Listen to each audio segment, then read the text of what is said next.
Viral বিষয়বস্তু এবং সমাজ মাধ্যমের রমরমা যুগে ইন্টারনেটে ঝড় তুলল অদ্ভুত এক ভিডিও।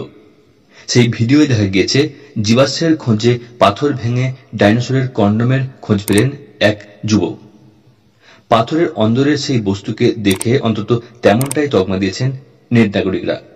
ভাইরাল হয়েছে ভিডিওটি, যেটি এখন স্ক্রিনে দেখছেন। ভাইরাল হয়েছে ভিডিওটি, হইচই ফেলেছে সমাজ মাধ্যমে।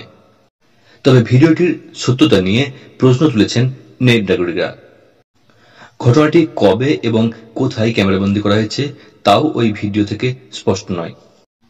ভাইরাল সেই ভিডিও দেখা গিয়েছে নদীর তীরের পাহাড়ি অঞ্চলে জীবাশ্মের খোঁজ চালাচ্ছেন এক যুবক। তখনই তার নজর পড়ে চ্যাপ্টা অথচ মসৃণ একটি বিশেষ পাথরে। সঙ্গে সঙ্গে ছেড়ে দিয়ে পাথরটিকে ভাঙার চেষ্টা করেন তিনি। কয়েক ঘা দিতেই পাথরটি আড়াআড়িভাবে ভেঙে যায়। দেখা যায় পাথরের মাঝখানে লম্বা রাবারের মতো একটি বস্তুর জীবাশ্ম রয়েছে, যা দেখতে আধুনিক কন্ডমের মতো, যদিও সেটির আকার বেশ বড়। সেই ভিডিওই প্রকাশ্যে এসেছে।